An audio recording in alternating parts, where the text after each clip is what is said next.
you're going to find the EX40 rear-wheel drive standard with the option of upgrading to a twin-motor all-wheel drive setup instead. If you're in northern states or in Canada like me, where we get snow a couple months out of the year, you're going to want to go for the all-wheel drive setup, hands down. Because rear-wheel drive and wintertime don't really mix, especially the second that snow hits the ground. You're going to find either 19 or 20-inch wheels inside of the EX40, and since this is the ultra trim level, you are looking at a 20-inch wheel. This is the twin motor setup inside of the EX40, so you're looking at 402 horsepower, 494 pound-feet of torque. And one downside is that there's no dedicated sport mode to unlock truer performance. But having said that, getting back up to highway speed in 3, 2, and 100. It's got really good performance overall. That was 5 seconds to get from 0 back up to highway speeds? 0 complaints here. It would be really cool to see or have some sort of a sport mode though. So a lot of other manufacturers have that available as an option where you can select between more of economically conscious driving, and then a sport mode would obviously use up more of the battery, but it would give you better performance at the same time. But I mean, that was pretty solid, 494 pound-feet of torque. For most people, it's going to be a huge improvement over any internal combustion engine car that you've probably driven, even from the Volvo lineup. The front-end styling of the EX40 is fairly similar to the internal combustion version with some obvious differences. With this being the ultra trim level though, it has all of the available features and more. There are pixelated LED headlamps that look really, really good at night. Fog lamps down low in the front. There's also a forward sensing system and a front-facing camera. So this car does have a full 360 view. And the 360 camera, the quality of it is surprisingly good inside of this ride. Styling-wise, the fog lamps are wrapped in some black bezels. Right underneath the Volvo badge, there's also a nice glossy black highlight, and then more of a matte finish on the lower part of the bumper. Pricing for the EX40 is identical year over year. So in Canada, you're starting off at around $63,400 versus $54,900 down in the US, and that's before you look at any sort of incentive. So whether that's provincial, state, federal, whatever the case may be. This Volvo is in the sand dune exterior. And while the car itself looks sharp, the color is not my favorite by any stretch. I have gotten a few compliments on it from my neighbors though, but still, I don't think that's a reason that I would go for this color choice myself. Charging for the EX40 is done just along the driver's side. It has support for level 1, level 2, and for level 3 DC supercharging. The EX40 does feature a 20-foot charge cable right from the factory, and one cool thing is that it's got support for both level 1 and for level 2. But the question of, do you even look at a level 2 charger at home or an additional mobile charge cord is going to depend on you. Because if you're only driving 20 miles a day or 30 kilometers a day, you'd be more than okay just plugging in at home with a level 1 charge cable. You'd be charged up overnight. That's a non-issue. But if you're traveling 50, 60, 100 kilometers a day or 50 miles plus per day, you're absolutely going to want to look at a level 2 charge station at home, hands down. But the overall charge times are going to vary because if you're just going level 1 charging, from 0 to 100%, that's going to take you over 3 days to fully charge up. Versus level 2, if you do a 6 kilowatt charger at home, you're realistically charging in 12 to 14 hours, but it just depends on your overall power draw. Range inside of the vehicle is pretty solid. The single motor rear wheel drive is going to max out at 297 miles or 478 kilometers. But the twin motor is going to have 257 mile or 414 kilometer total range. So you won't get quite as far in the all-wheel drive model as you will in the rear-wheel drive model, but it still is pretty good range overall. The EX40 is not a large car by any stretch. You got 6 feet tall towering over it. But getting inside, the first row, easy enough. Second row, equally as easy. There are no assist handles in the second row, but there are in the first. The side view mirrors inside of the EX40 are power folding with turn signals. It's also got a side mounted camera. There's intelligent access here, so you can also slide your hand in to unlock the doors. They're auto dimming, and it's got the blind spot monitoring system built right in. So as long as you've got the fob on you, you can push there in order to lock the door. Slide your hand in order to unlock. Get to that interior in a second, but along the door, you've got a little wood grain, and that follows through different parts of the dash. This one has the upgraded Harman Kardon audio system, driver seat memory, and then across the board, you'll find controls to your side view mirrors, window controls, and you can also lock out the rear doors and windows. There's a boatload of storage in here. You've got a switch in order to open up the trunk. These are the thermoplastic rubber trays you're going to find from the factory. I recommend the trays over the carpeted mats because it's so much easier cleaning these things off. It's a little EX40 scuff plate, power adjustable seats, including lumbar support. And then this is a little bit of a mixed seat. So you've got cloth with a faux leather seat here instead. So those are going to be your seat options. This seat, as much as I like the white interior, it shows dirt quite a little bit. Like I think this car has less than 2,000 kilometers on it right now. And dirt is already visible. So that's the only reason why I wouldn't go for these seats myself.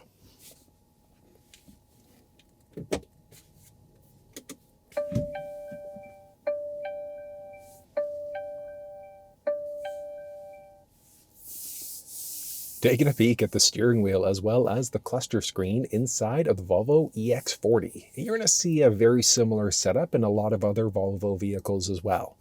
So first thing I'll point out is that the steering wheel inside the vehicle is heated as an option. But if yours is heated, inside of the infotainment system on the right side there, you can see a little driver's seat icon with the steering wheel. And there are 3 unique levels that you can hit for the heated steering wheel. You can also toggle on your heated seat that way instead. Adjusting the steering wheel is always going to be a manual process. So just in the center column of the steering wheel, you can push down in order to release, and it's telescoping. So you can go in, out, up, and down to find that perfect position. Once you do, you're going to click it in order to lock it back into place. Another thing I'm going to point out is that along the driver's door, there's the option for seat memory. So if your Volvo has the memory option, all you're going to do, you get your driver's seat set up the way that you'd like to. You're going to push M and then either 1 or 2. For it to remember your own personal profile. So very useful if there are multiple people driving the car. And then so many different options here. So I'll start off with the stick on the left-hand side. So you can use the stick here in order to flash your high beams out. You can't permanently lock them out though, and that's because I'm in the auto mode. So there are a series of different light modes like light off, things like that. If you're in the auto mode, you go up 1 level, that's going to put you into an auto high beam mode instead. So what that means is that if the car recognizes high beams are needed, it's going to turn them on automatically. If somebody's oncoming, it's going to turn them off before bringing them right back on again. If you want to permanently lock your high beams out though, go 1 level lower. So your headlamp mode, you could then push away to turn your high beams on, pull towards you in order to turn them off. It's just that when you're in the auto mode, you won't be able to permanently lock them out, but you can flash them out if you'd like to. You'd also have the option of turning on your front and your rear fog lamps as necessary. And then there's a button on the tip of the stick, and that's to be able to reset your trip counter as well. So I'll touch on that one in a second. Stick on the right-hand side is going to be for your wipers. So you can adjust out to your different wiper speeds. There's a button on the tip of that stick as well in order to turn on your rear wiper. You're going to pull towards you for the front wiper fluid. You're going to push away in order to get the rear wiper fluid going instead. If you ever need to change your windshield wipers, inside of the infotainment system, there are a series of options. You're going to go to controls. You've got your wiper service position. So you're just going to toggle that on. That locks the wipers in an up position for you to be able to change the wiper blades out yourself if you wanted to. So straightforward there. And then so many different controls. So the ones on the left-hand side here are for the adaptive cruise control system or your Pro Pilot Assist. So as you start to drive, you can toggle the system on this way, and it's going to set it at whatever your current speed is.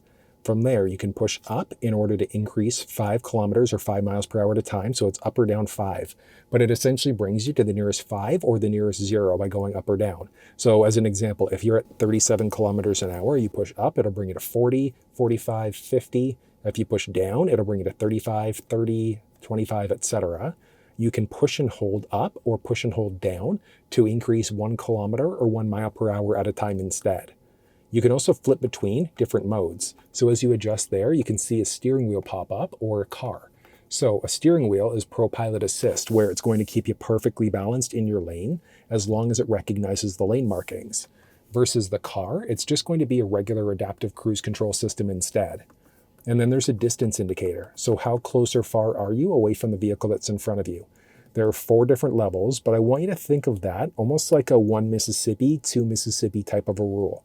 So level 1, I think, is ideal for conditions where, let's say, if you're going on just residential streets or if you're in stop and go traffic, versus level 2, maybe level 3 on highways and interstates if you're traveling at higher speeds. But that level is going to be dependent on your own personal preference. From there, you've got a series of different buttons along the right-hand side. You could do a button push there in order to activate your assistant built into the screen. So if you wanted to do things like change songs, radio stations, navigate using your voice, things like that, you'd be able to do it. If you were hooked up to an Android or an iPhone device, you could do a longer push and hold instead, and that's going to activate either your Siri or your Google Assistant instead. From there, there's this little Pages button, and that's going to bring you to either a full map and cluster or just little turn-by-turn directions instead. So actually what I want to do, let's get an active route going here so you can see what this looks like. Actually, that one's right next to us here. That's not going to work. Let's do Tim Hortons. It's a little bit further away. Nice little coffee shop. No, little coffee shop. It's a huge chain. But you can see there, you've got full map and cluster now instead.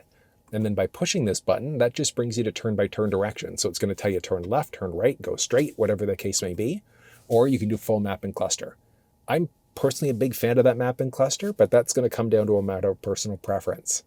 Now, one thing is that it's strictly going to be for factory navigation. So if you were hooked up through Apple CarPlay, you wouldn't be able to view Google Maps or Waze, whatever the case may be, inside of that cluster. If you downloaded additional apps, like if you downloaded Waze to the screen or other applications for maps, strictly going to be Google Maps, so it's going to show up there. So that's one thing you have to take into account. If you do have any other map application going, that would just show up blank instead. And then said you've got the option of going full screen versus, but I love that full screen look. Looks so good. And then you've got a series of different switches here. This one is your trip counter. So remember that little TM button there? So this, we could reset our trip counter if we wanted to. So you've got that option. You can see a few different options here. So actually, why don't we zoom in a little bit here, make it a little bit easier to see. And I'll explain actually a few other things here as we go. So you've got your trip manual counter, your trip auto counter, and then you've got the distance that you've traveled for each. And then you could also reset your counter. So all you're doing is swiping across, and you can reset your manual counter there instead. So you can't reset the auto counter. That's up to the computer what it does there. But you can easily reset it if you'd like to. So if we reset, that just brings us back to 0 instead. But you can see based off of our last trip auto counter that we've traveled 105 kilometers total. Then you can just close from there. So that's all this button does. Well, if you ever get any messages inside of the screen, you could just push there and it acts as an OK button. You could then push up and down here in order to be able to adjust your volume. So you can see there we're adjusting volume this way, and then you can go left or right this way in order to change stations. So if we go to our radio for a second there, you can see as we see there at adjusting, jumping between different stations. You could do a push and hold instead if you wanted to act more as like a seek button. But I mean, your best bet, honestly, to change stations, 102.1 FM. Got it. Here you go. Is just to do that instead. Like change it using your voice. It's so much easier to do in comparison to like just going button pushing this way, reaching over to the screen, whatever the case may be. Then inside of the cluster screen, there's a lot of info that you need to know here. So you've got your speedometer here off to the left-hand side. You've got your, I don't want to say the power gauge, but think of that almost like a traditional tachometer, and then a charge gauge here as well. I'll explain those ones in a second. Our trip counter has been zeroed out. From there, you can see your current range done a few different ways. So I've got 140 kilometers left, 35% of the battery instead. You can see what gear you're currently in. So whether that's park, reverse, neutral, drive, whatever the case may be. Straightforward. Then you've got your headlights on if you were in the auto lamp mode. If your lane keeping system was turned on, there's the outside temperature, who is currently in the vehicle. So you can see there, the driver currently doesn't have their seatbelt on, but hold on, watch this. If I put my seatbelt on there, you see that those gauges just go away. And I'm parked, so the parking brake is automatically applied there. Now, inside of the infotainment system, you'd also have the option of adjusting your units. You're going to go System, Units, and then you've got either metric or imperial. So you could switch between, and when you do, it's going to update everything. So it's going to update miles, kilometers, etc. You can also do a little split screen here for your speed. So if you wanted to have both kilometers and miles per hour showing, you'd have that flexibility. Now, something about the cluster screen as well here. So you've got a few different gauges. So you can see your current speed along the outside. You've got your little digital speed there. And then this one, as you go to put your foot down to drive, you'll notice that the power gauge goes up. So that's how much power you're actively using. If you're just going slow, you're coasting, you'll notice that that gauge is pretty low. But if you gun it, it'll jump up high. And then when you take your foot off the accelerator, if you've got it set for one pedal drive, either on or auto, you take your foot off the accelerator, you're going to slow down, and you'll notice it's trying to recapture that charge. So you'll notice that this charge meter dropped down. And then you put your foot down again on the accelerator, it's going to pop back up again. So think of it almost like a traditional tachometer instead, but it's for your power gauge based off of how much juice you're currently giving the ride. And then it's there, that's going to be for your recharge braking level, so your regen braking. So as you go to brake, you take your foot off the accelerator, one pedal drive, you'll notice that gauge drop down instead. Taking a peek at the infotainment system inside of the Volvo EX40. And this is going to be the same screen setup for a number of other Volvo vehicles, but this is specifically for an electric. If you want walkthroughs on the non-electric version, check down in the description of this video. But you've got a boatload of different options available. So you've got a series of buttons along the bottom and some different options along the top. You've got what's currently going on with your connection level. So if you've got an active data plan for the vehicle, so you can essentially use it as a full Android device, you've got that flexibility, and that's going to show you what's going on with your current connection level. There's a little tab along the top here too, you can pull down in order to gain access to different profiles and things like that. And then you could swipe back up to get rid of it. This symbol is if you've got a phone on the wireless charge pad. So you take the phone off, symbol disappears, back on. It's just a nice notification giving you a heads up that there's something there. You can see what user profile you're currently on, along with the current time. And then you've got a series of different options here. So you can see these options this way, pushing down. You can adjust all the icons by doing a drag and drop around to customize them. You can drop them down into different trays as well. So it's just a matter of personal preference. What do you want the layout to be? Along the bottom, you've got this icon. So that's going to jump you back into essentially whatever screen you were last into, or this icon view instead. There's the button here for your camera. So you've got the full 360 view. You've got a front-facing camera. You can launch back into the 360 view, and you can even see what's going on side by side. And then you can deactivate your parking sensor. So as you get closer or farther away to obstacles, so as you're going to back up or pull forward, it's going to let you know by beeping at you if you're getting too close to those obstacles.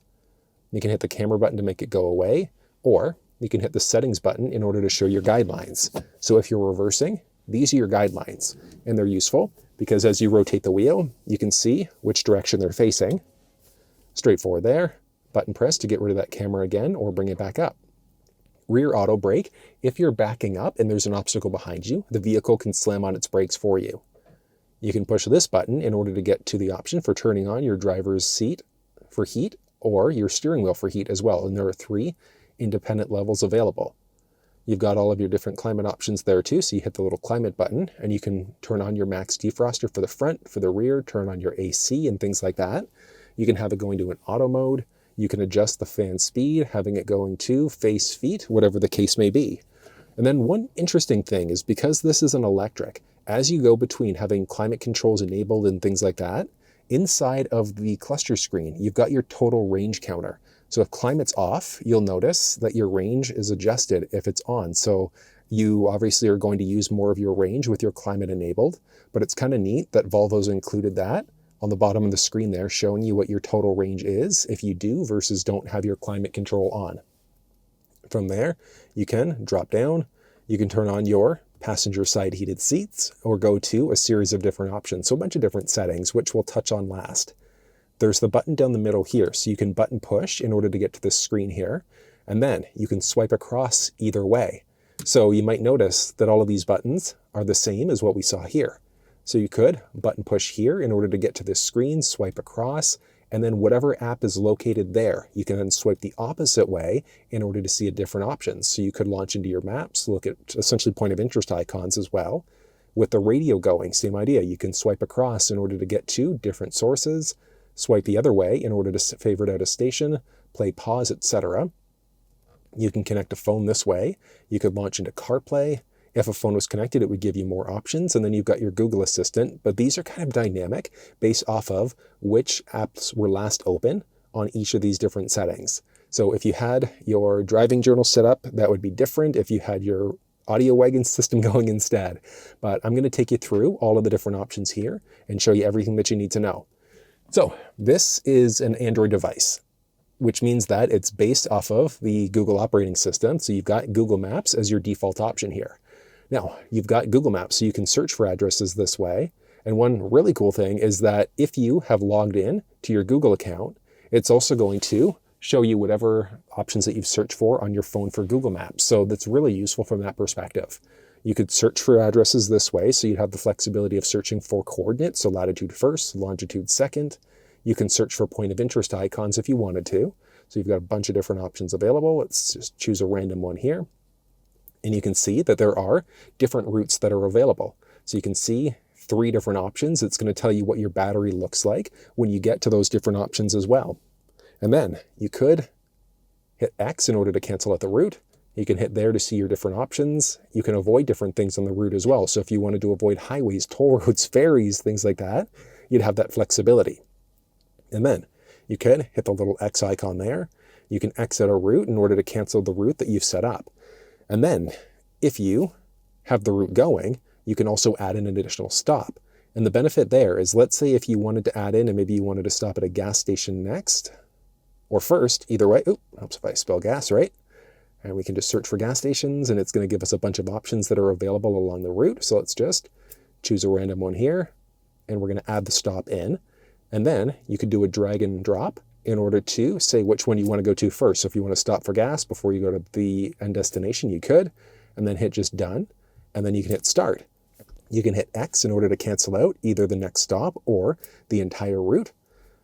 You can hit this little icon in order to do things. So if you wanted to show satellite, you could. So if you wanted that view instead, you could show buildings, their route options. So if you wanted to avoid highways, toll roads, ferries, things like that, you could download offline maps. So if you're going somewhere where your signal may not be strong, or if you don't have an active data connection, you can at least download offline maps so you can see where you're going as you drive.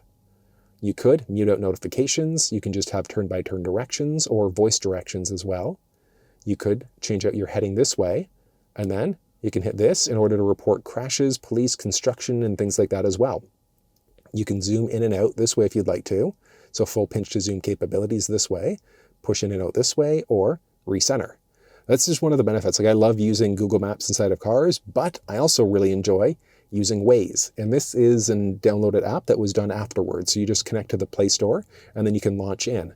So you've got the flexibility of being able to download a few different map applications through the Play Store, which we'll touch on as we jump down here. If there were any messages that were available for the vehicle, you've got full YouTube video playback support. And that's full video playback when you're parked. So if you wanted to watch videos while you're just killing time waiting to pick somebody up, you've got the flexibility to be able to do it. So you're just going to search, jump in. There we go.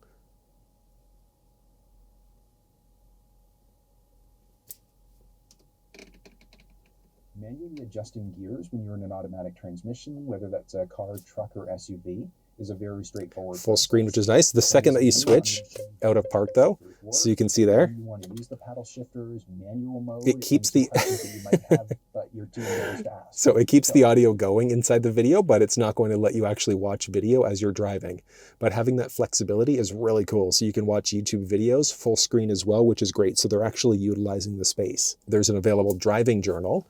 Nothing exciting there. And then the other map application that we've downloaded, but I mentioned earlier, you can kind of do a drag and drop around if you wanted to customize it.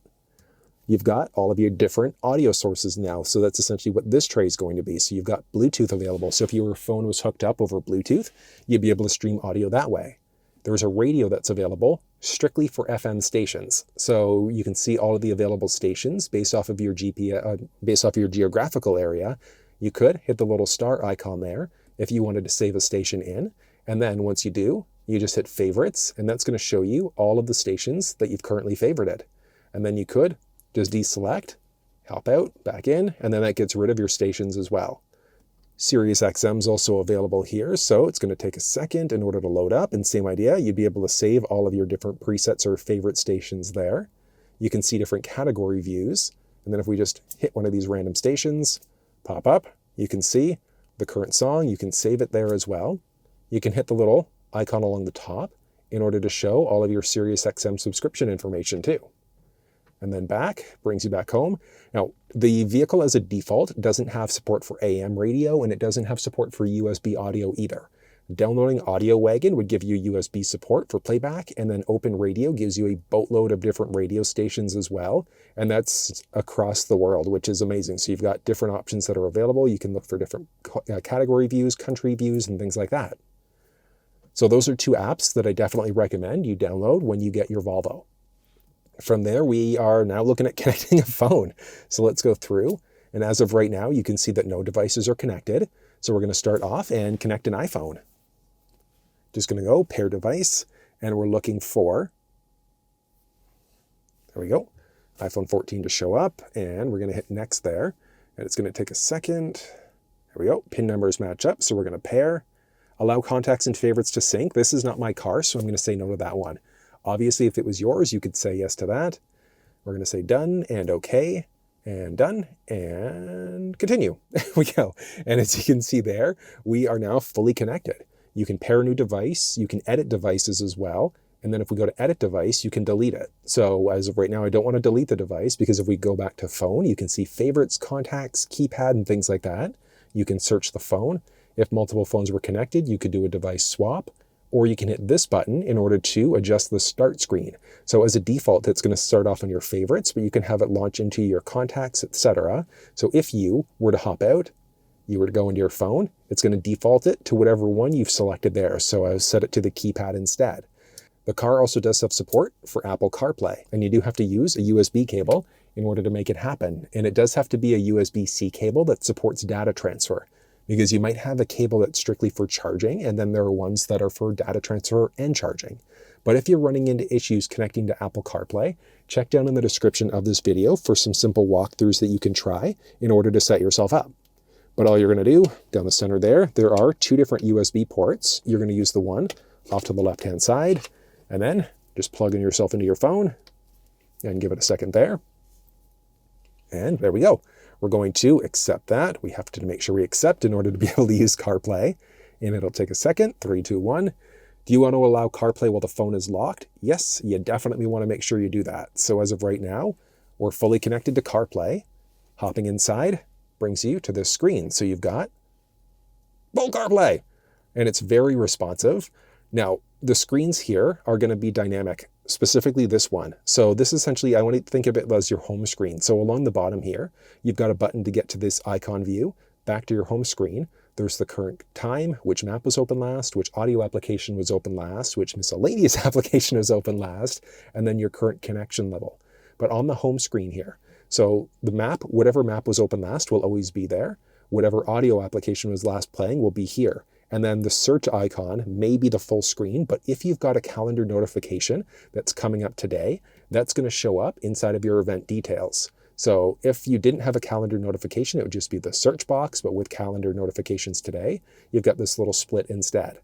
You've got Apple Maps, Google Maps, and Waze support, but my favorite map application to use is Waze. And there are a few big reasons why, like as you start to drive, if there are cops that are pulling people over, things like that, you can mark them off on the map. It's a really great application in my opinion. So that's going to be a matter of preference, but I personally am a big fan of using Waze.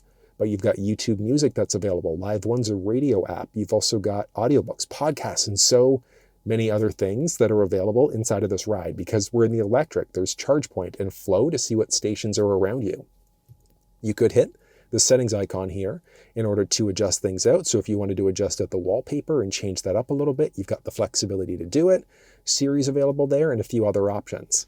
So it's straightforward. And then one nice thing is that if you do a long button push and hold on the steering wheel, that's going to activate your Siri Assistant.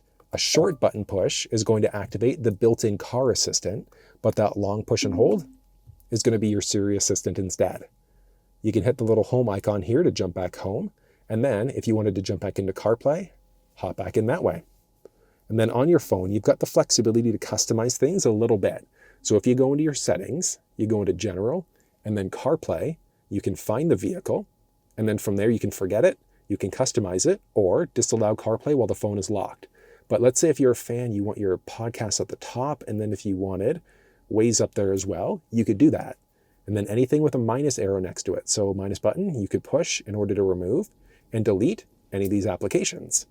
But it saves them at the bottom of the screen, so you could just hit the plus icon in order to add them back in, and they're added back in. But if you played around with it too much and you don't like what you've done, you can hit reset, in order to bring you back to the factory default screen there instead. You can hit this button to go back home, and then if we go into settings, you could go to a few options here. We're specifically looking for connectivity, and then Bluetooth. So as of right now, you can see that there's nothing going on, even though we've paired the device, and that's because we're connected to CarPlay. So if we disconnect, you can see that Bluetooth turns on. So I know that's a bit of info, but that's how you set up Apple devices inside of the EX40. Setting up Android devices is the exact same process. So if you weren't on the screen, again, all you're going to do is go into your phone, but we've already got the iPhone connected, so we're just going to swap out, and we're in this screen, where we're just going to pair a new device. And we're just waiting for Volvo XC40 to show up. Perfect. So we've got the phone there. And next, do you want to essentially go for phone calls and for audio? And we said yes there. Perfect. Pairing request. PIN numbers match up. So we're going to hit OK there. Perfect. Do you want to allow access to contacts and messages? This is not my car, so I'm saying no to that one. And you can see there, we're fully connected now for both phone calls and for audio. Now here's the thing. This is an Android device, but it does not support Android Auto, so strictly Apple CarPlay. But you do have the flexibility of going to the Play Store to download the majority of the apps you'd find through Android Auto anyways, but there's literally no way that you could set yourself up for Android Auto. So strictly going to be Apple CarPlay. But one nice thing is that with multiple phones connected, you can do a mix and match. So if you wanted to, you could have one phone connected for phone calls and then the other phone connected for media. So you could kind of do a mix and match this way instead. And there's literally no way to set yourself up for Android Auto inside of Volvo vehicles. So strictly going to be CarPlay. But like I said, it's a full Android device anyways. And then if you wanted to delete phones from the vehicle, just hit Edit Devices. You can delete and forget, and then delete and forget. And you've just unpaired and deleted both phones from the vehicle. And it's that easy setting up Android and iPhones inside of the Volvo EX40. And from here, we've got a boatload of other options. So you could hit your Google Assistant button that way, and that launches into your Assistant. That's the difficult way to do it.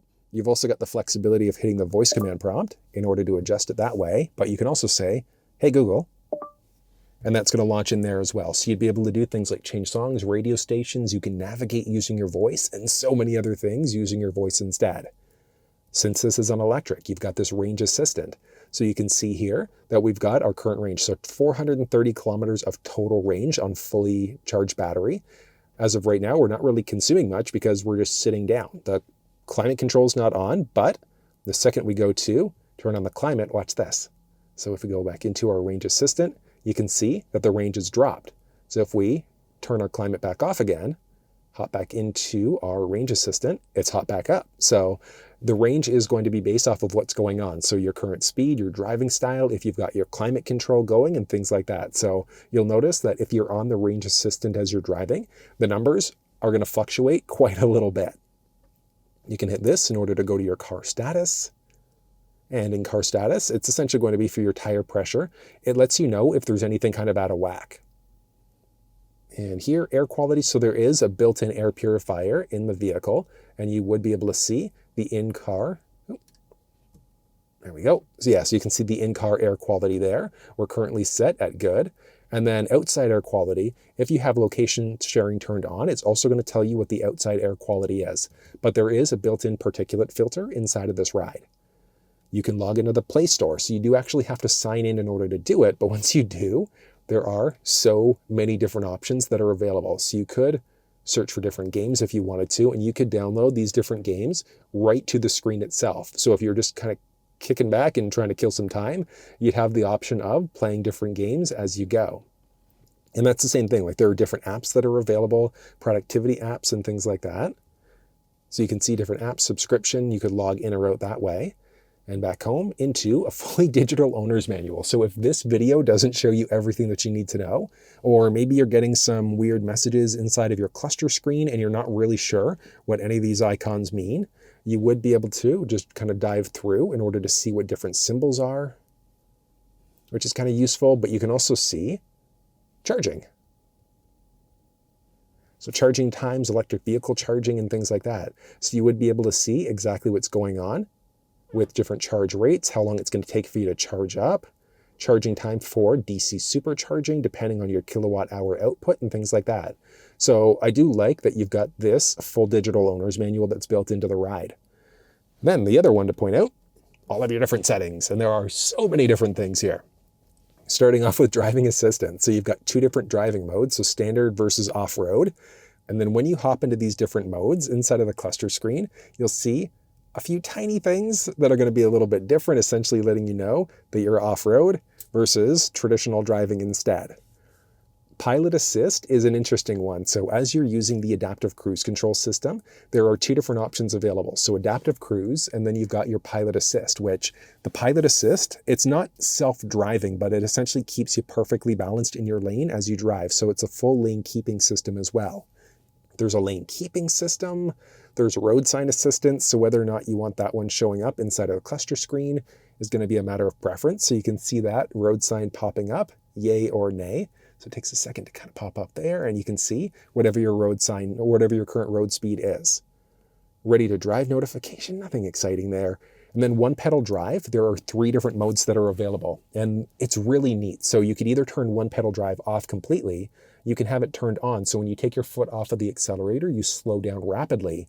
But with auto, it's really interesting. It's almost like it's adaptive cruise control, because if there's no car in front of you, you take your foot off the accelerator, you're going to slow down fairly gradually, almost like a traditional internal combustion feel. Versus if there's somebody in front of you in the auto mode, it slows you down very rapidly, almost like you have one pedal drive on. At first, I wasn't crazy about it, but the more I've used it, it's actually a really cool system. And then steering wheel firm, just the firmness of the actual steering itself. Since this is the electric, you've got a boatload of different options here for charging. You can set your charge time. So Volvo's saying that 90% is recommended. So I normally say 80 to 90%. And the only reason you're going to want to go to 100% is if you're using the charge the next day. But otherwise, you're going to want to keep it at either 80 or 90%. If you're charging up, so you're at a charge station and you find that it's not charging properly, you can also adjust your maximum allowable amperage as well. So if you're at a level 2 charge station, it's not charging up, just drop your charge limit to something else, to something a little bit lower in order to actually be able to charge up properly.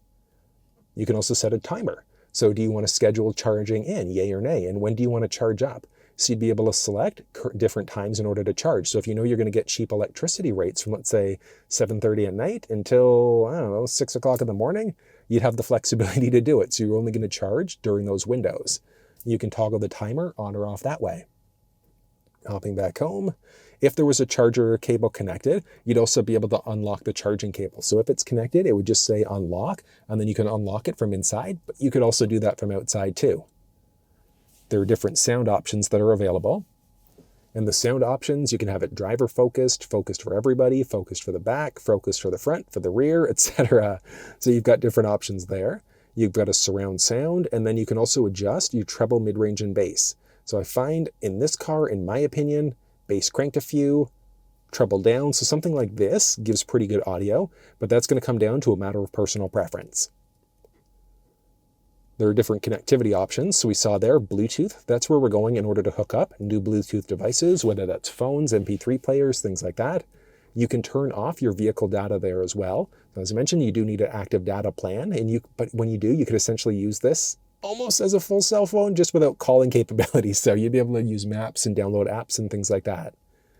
You can connect to a Wi-Fi network at home. Big benefit there is that if you don't have an active data connection, so you don't have vehicle SIM, you'd be able to download maps and things like that. There are a boatload of different controls here. Random one is that you'd have the flexibility of being able to fold down the rear headrests. It's such an odd little thing, but you could fold them down from in here if you wanted to. Your wiper service position, with that on, It locks your wiper blades up, so you'd be able to change them out yourself if you want to. Exterior mirrors tilt in reverse. So if you have this enabled, shift yourself into reverse, the mirrors are going to tilt down in order for you to see what's going on the ground around you. Do you want to fold mirrors while your car is locked? The mirror auto dimming function is kind of neat. So your side view mirrors are going to dim. If there's somebody, well, later on at night, if there are people behind you, lights are too bright, you'll notice they dim out in order to make things a little bit easier for you on your eyes. It's actually kind of neat and pretty useful. The wireless charge pad, you can disable it. Rear seat reminders, so after you drive, put yourself into park, it's going to tell you to check the back seats just in case you've forgotten somebody back there. Visual aid, so when you go to lock the doors, you get a little notification there, so a little audible notification, yay, nay. When you go to unlock doors, is it all doors become unlocked or just the driver's door? Trip displays. Do you want to show that trip information inside of the cluster screen, yay or nay? And that's at the bottom of the screen here. So there are a few different options, nothing showing up, auto mode versus a manual reset mode instead. You can adjust the interior brightness, welcome light when you go to approach the vehicle, and then you can also turn the vehicle off this way if you wanted to. The vehicle has 2 different speaker choices available. So it's either going to be an 8-speaker system or a 13-speaker Harman Kardon audio system instead with speakers all over the place. So let's go through and, open radio, don't want that one. I actually want Audio Wagon, which is going to let you play USB audio right through the screen here. So let's say okay, agree, and we're going to look for files. There we go. So you've got a boatload of different options here. So let's just listen to one.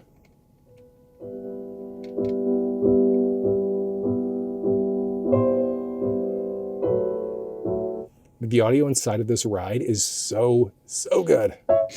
Hold on. They tell me that I'm never gonna make it. They want me to do something that can make sense. They hate. So the audio there was just coming out of the microphone here, so there's no post-processing done whatsoever. The audio inside of the upgraded Harman Kardon system is so good. The base speaker system is good because it's a fairly small cabin. It's just that this system is just a night and day difference. So if you appreciate good audio, you're going to really like the upgraded system. There's a 12-volt power point, and I thought cigarette lighter, but it's blank. So you've at least got a 12-volt power point there, 2 USB Type-C with a wireless charge pad, a hand shifter, which it's small, but it actually feels pretty good in the hand. So you've got your park reverse neutral drive. There are cup holders here, a little armrest that's non-lockable. There's a pretty good amount of space there. So there's no dedicated sunglasses holder. So I've just got my sunglasses here. This is just for garbage. I had no idea. Someone pointed it out in one of my last videos. Such a useful little thing. Kind of cool.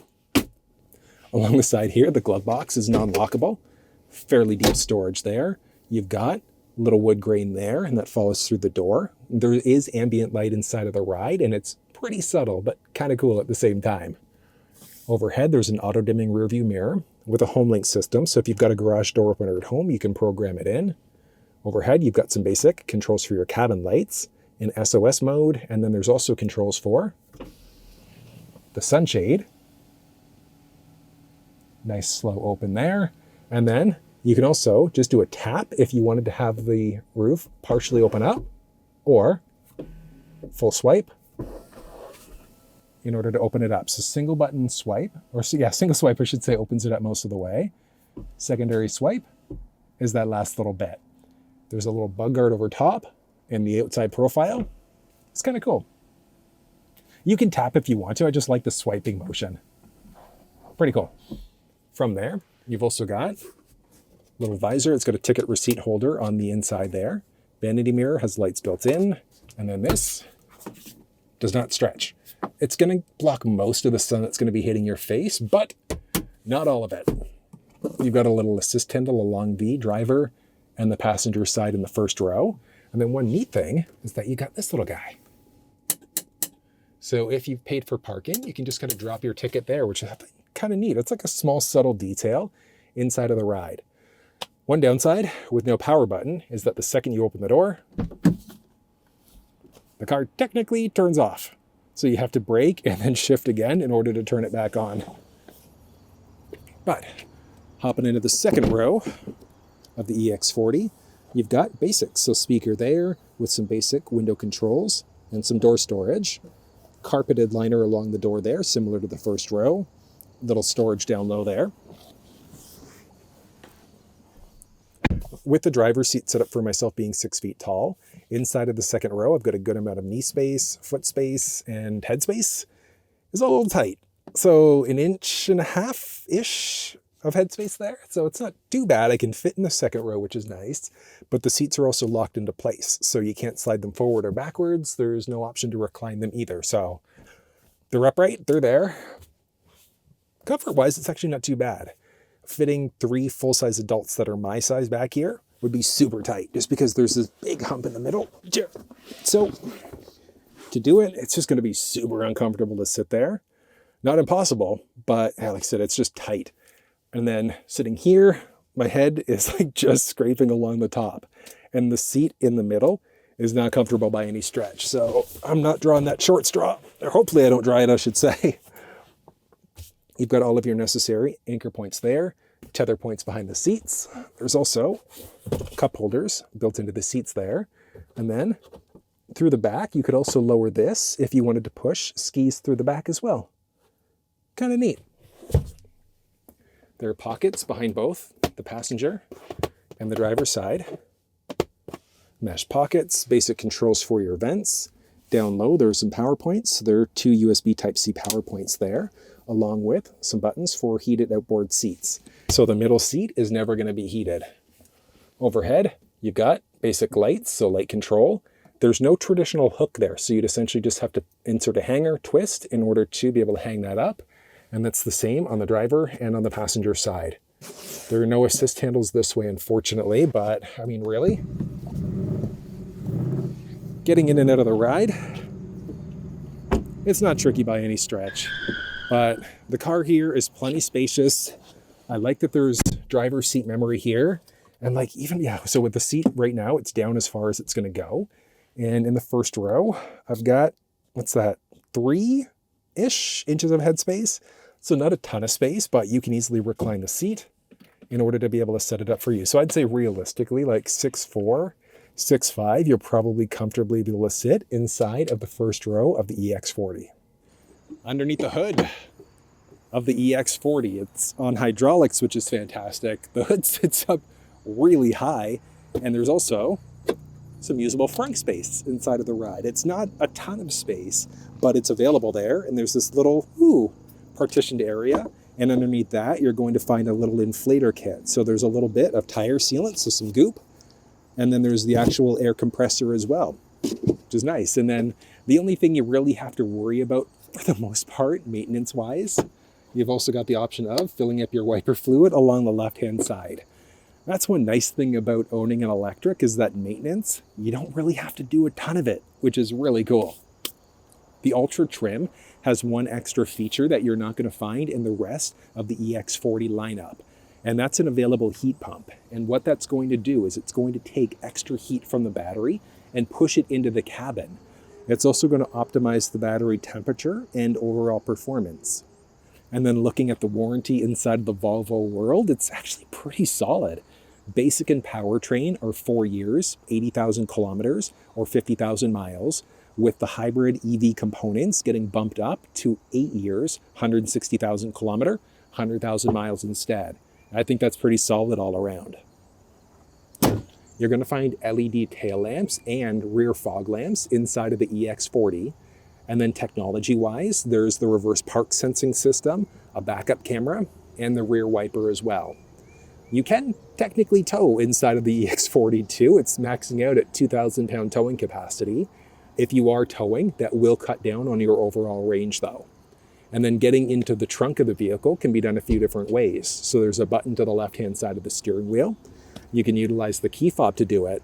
Just above the license plate, there's a button there that you can push.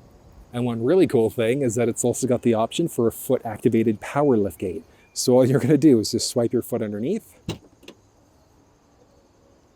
Up it goes. There is a sweet spot that you have to hit in order for that to happen. I like foot-activated power liftgates, but the only downside is that if the sensors are covered in snow, ice, or mud, it's not going to open up. But there are a lot of other options available, as you heard earlier. There's a little cargo shield in the back here. So if you wanted to protect your valuables, you've got that flexibility. Removing it, incredibly easy. And then inside of the cargo area off to the left, there's just a little light. Along the right-hand side, there's a 12-volt power point. And then just a little first aid kit, just in case. I like that it's Velcro though, so you can kind of stick it to the sides or the back without it kind of flopping around. Lifting up in order to hold some bags, which is kind of neat. Then the car does have a 20-foot charge cable that you're going to find right from the factory. One nice thing is that it does have support for both level 1, and then there's a tip for level 2. It's actually kind of neat because all you have to do, pop it out, you can choose whatever tip that you'd like to, and then you're just going to insert, twist, and it's installed back again. I actually really like the way that Volvo's done this. And it's also IP6K7 weather rated, which means that it can get wet. So you can charge up year round, snow, ice, rain, whatever the case may be. And that charge cable is going to be safe. And folding down the second row seats can be done from the trunk area. You can also do it from the second row if you don't need to get into the trunk. Doing it back here, all you're going to do, if you can reach, there's a button along the top. You're going to push. So it's a 60-40 bench, 40% on the driver's side, 60% on the passenger side. And it gives you a relatively flat fold. It's kind of cool. There's actually a ton of space inside of this ride when the seats are folded down. The measurements that you're looking at, specifically behind the first row, are going from right where the liftgate would close to just in behind the little armrest between the first row seats. So if the driver's seat, passenger seat were forwards or backwards, you'd lose or gain a little bit of extra space. There's also a little tray that you can drop down, and I had someone very rudely, but nicely tell me that it's meant specifically for skis, which, cool. I had no idea that that was the case, but it is available there if you do need it. And then the handling en route.